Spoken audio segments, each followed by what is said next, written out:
Welcome students. कैसे हो आप सभी। मैं Parneria Sandhya LB Savani river side English medium school Dabholi branch से हिंदी की शिक्षिका।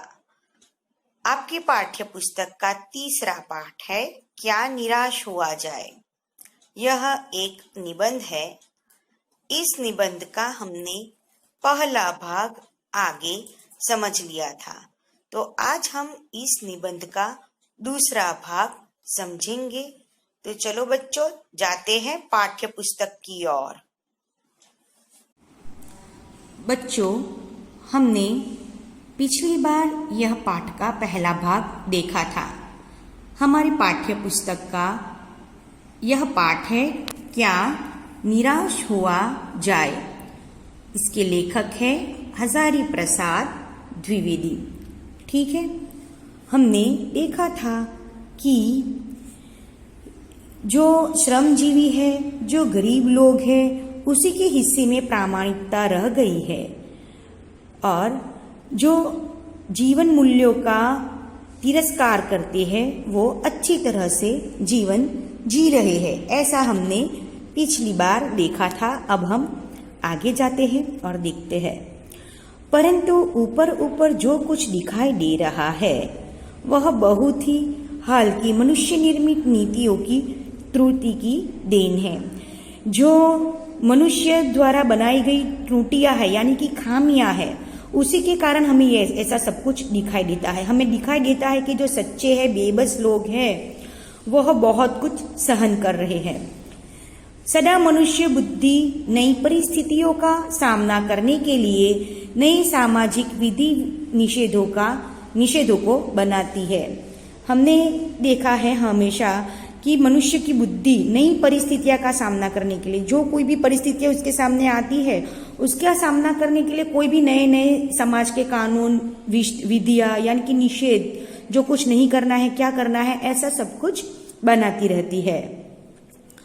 उनके ठीक साबित न होने पर उन्हें बदलती है। अगर कोई नियम बनाती है, अगर वो अच्छे से नहीं चलता यानी कि कोई उसका पालन नहीं करता, उससे कोई बदलाव नहीं आता है, तो मनुष्य उसको बदल भी देता है। मनुष्य कानून सबके लिए बनाए जाते हैं, पर सबके लिए कभी कभी एक ही नियम सुख कर नहीं होते। नियम और कानून है वो सबके लिए बनाए जाते हैं। ऐसा नहीं है कि किसी एक के लिए है, लेकिन ये भी जरूरी नहीं है कि वह सबके लिए ठीक ही हो। यानी कि सब ऐसे नियम में सबको सुख नहीं भी मिलता। सामाजिक कायदे कानून कभी युग युग से परीक्षित आदर्शों से टिकते हैं। उससे ऊपरी सतह आलोड़ित भी होती है। पहले भी हुआ था, आगे भी होगा। उसे देखकर हताश हो जाना ठीक नहीं है। आलोड़ित होना यानी कि मथना। देखते हैं कि कायदे कानून युग युग से परीक्षित आदर्शों से टकराते हैं। जो कोई भी कायदे कानून होते हैं वो हर युग में सबके लिए अच्छे तो नहीं होते, यानी कि आदर्शों से वो टकराते भी हैं और उससे ऊपरी सतह आलोड़ित भी होते हैं, यानी कि मथते भी रहते हैं। ऐसा पहले भी हुआ था और आगे भी ऐसा होता रहता है। उसे देखकर हमें हताश तो नहीं होना है। क्या होता है कि हम कोई भी परिस्थितियां नहीं आती है तो हम पहले हताश हो जाते हैं कि हम उसका सामना कैसे करेंगे। आगे देखते हैं। भारतवर्ष ने कभी भी भौतिक सुविधाओं के संग्रह को बहुत अधिक महत्व नहीं दिया है। उसकी दृष्टि से मनुष्य के भीतर जो महान आंतरिक तत्व स्थिर भाव से बैठा हुआ है वही चरम और परम है। ये तो सब आगे की जो बात हुई, लेकिन उससे विपरीत है हमारे भारतवर्ष की बात। हमारे देश में कभी भी पहले के ज़माने से ऋषि मुनियों के ज़माने से जो भौतिक सुविधाएं हैं, जो भौतिक वस्तु है, उस पर हमें जोर नहीं देना है और उस वस्तुओं का हमें संग्रह भी बहुत अधिक नहीं करना है। उसका महत्व ही नहीं है हमारे भारतवर्ष में। ठीक है, भौतिक वस्तुओं का त्याग और अपने आत्मा की उन्नति। उसकी दृष्टि से यानी हमारे भारतवर्ष की दृष्टि से मनुष्य के भीतर यानी कि हमारे मन के अंदर जो आंतरिक तत्व स्थिर बैठा हुआ है, जो हमारी चेतना आंतरिक चेतना है, हमारा जो आत्मा है, उसकी वही चरम और परम है, वही श्रेष्ठ है और वही सर्वश्रेष्ठ है। उसी की हमें उन्नति करनी है। जो बाह्य वस्तु देखाव है और जो भौतिक सुख सुविधाएं हैं, हमको उस पर ध्यान नहीं देना है और वही हमारे लिए अंतिम लक्ष्य नहीं है। हमारा लक्ष्य क्या है? हमारे आत्मा की उन्नति है। लोभ, मोह, काम, क्रोध आदि विकार मनुष्य में स्वाभाविक रूप से विद्यमान रहते हैं।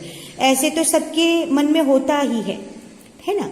लोभ, मोह, काम, क्रोध सबके अंदर होता ही है, लेकिन वो सबके मन में होते ही है, प्रेजेंट ही है।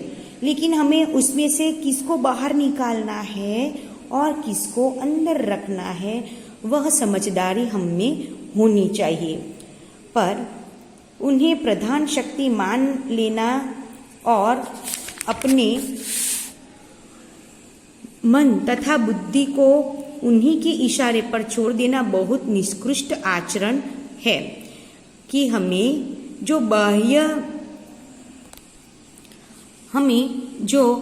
बाहर से हम पर जो दिखाई देता है, क्रोध, मोह, लोभ, उसी के सहारे हमें अपना आचरण छोड़ना नहीं है, लेकिन हमें अपने आत्मा की उन्नति करनी है। ठीक है, उसी के इशारे पर हमें नहीं चलना है, लेकिन हमें हमारे अंदर की जो आंतरिक शक्तियां, उत्कृष्ट शक्तियां है, उसको बाहर निकालना है। भारतवर्ष ने कभी भी उन्हें उचित नहीं माना। जो लोभ, क्रोध, मोह है, उसको कभी उचित नहीं माना। उन्हें सदा संयम के बंधन में बांधकर रखने का प्रयत्न किया है। संयम, हमें हमेशा संयम रखना चाहिए और लोभ, मोह, क्रोध को हमेशा संयम के माध्यम से उसको बांधना है। हमें उसको प्रकट नहीं करना। जैसे कि हमें क्रोध आता है तो हमें उसको बाहर प्रकट नहीं करना है, उसको हमें अपने मन में उसको दबा के रखना है, क्योंकि वो प्रकट करने जैसा नहीं है। उसी तरह मोह और क्रोध भी, लोभ भी। परंतु भूख की उपेक्षा तो नहीं की जा सकती। बीमार के लिए दवा की उपेक्षा नहीं की जा सकती। गुमराह को ठीक रास्ते पर ले जाने के लिए उपाय की उपेक्षा नहीं की जा सकती। ऐसा नहीं है कि हमें सब हमारे मन के जो विकार है उसको दबाना है, लेकिन जो हमारे अंदर भूख है, जो पेट में भूख लगती है, उसकी उपेक्षा नहीं कर सकते। यानी कि उसको ऐसा नहीं कर सकते भूख है और हम नहीं खाएंगे तो चलेगा, वो तो हमें खाना ही पड़ेगा। अगर कोई बीमार है तो उसकी दवा तो करनी ही पड़ेगी, उसकी उपेक्षा नहीं कर सकते। और जो गुमराह है उसको रास्ते पर तो लाना ही पड़ेगा। जो अपना रास्ता भटक चुके हैं उसको हमें रास्ते पर लाना ही पड़ेगा। और लेकिन इस तरह हमें इस बातों से हमें विमुख नहीं होना है, उस बातों की हमें उपेक्षा नहीं करनी है। ठीक है, अब आगे लिखते हैं।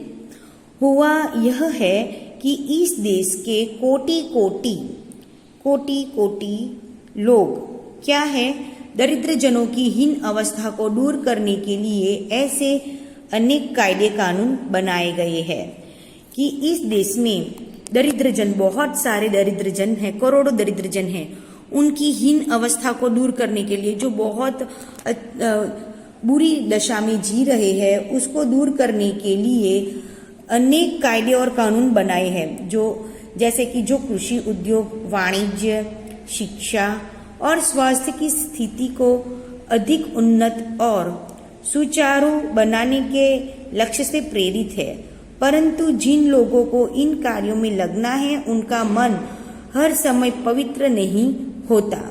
कि जैसे कि कृषि यानी कि खेती, वाणिज्य यानी कि व्यापार, शिक्षा और स्वास्थ्य की स्थिति को अधिक उन्नत और सुचारू बनाने के लिए जो बिगड़ी हुई है, नीच स्तर पर है, उसको उच्च स्तर पर लाने के लिए, जो गरीब लोग हैं उसकी स्थिति, जो शिक्षा की, कृषि की, वाणिज्य की स्थिति को ऊपर लाने के लिए वो लाना है, उसके लक्ष्य से प्रेरित जो है परंतु इन कार्य जो लोग करते हैं उनका मन हमेशा पवित्र नहीं रहता।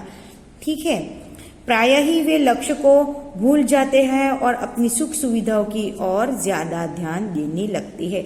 जो लोग ये अच्छे काम करने लगते हैं वो क्या करते हैं, वो अपना काम भूल जाते हैं, लक्ष्य भूल जाते हैं कि हमें स्थिति सुधारनी है और खुद की सुख सुविधाओं पर वह ज्यादा ध्यान देने लगते हैं। इस तरह से क्या होता है कि जो कोई काम अच्छे से करना है वो नहीं हो पाता। व्यक्ति चित्त सब समय आदर्शों द्वारा चलित नहीं होता। व्यक्ति का चित्त वो सब आदर्शों को अच्छे से नहीं पाल सकता। कहीं ना कहीं किसी न किसी समय पे उसका आदर्श चलित हो ही जाता है, यानी कि हिल जाता है, डिगमगा जाता है। जितने बड़े पैमाने पर इन क्षेत्रों में मनुष्य की उन्नति के विधान बनाए गए, उतनी ही मात्रा में लोभ मोह जैसे विकार भी विस्तृत होते गए। यानी कि जितने बड़े पैमाने पर, जितने बड़े फलक पर यह क्षेत्र मनुष्य की उन्नति के लिए जो बनाए विधान बनाए जाते हैं कि जो बड़े बड़े लोग हैं उसको क्या करना चाहिए, क्या नहीं करना चाहिए। ठीक है, जो डॉक्टर है, राजकारणी है, वकील है, बहुत सारे ऐसे ऐसे ऊंचे ऊंचे बहुत पद हैं, वह तब क्या होता है कि जितने भी बड़े पद पर उन्नत होते हैं वह अपनी सुख सुविधाओं में अंदर ही अंदर चले जाते हैं। फिर क्या होता है, फिर लोभ मोह जैसे विकार भी विस्तृत होते हैं और वो जो नहीं होना चाहिए लोभ मोह वो ही विस्तृत होते जा रहे हैं। बच्चों, मैं आशा रखती हूँ कि आपको यहाँ तक का पाठ समझ में आया ही होगा। तो अब हम अगले सप्ताह फिर मिलेंगे। तब तक के लिए जय हिंद।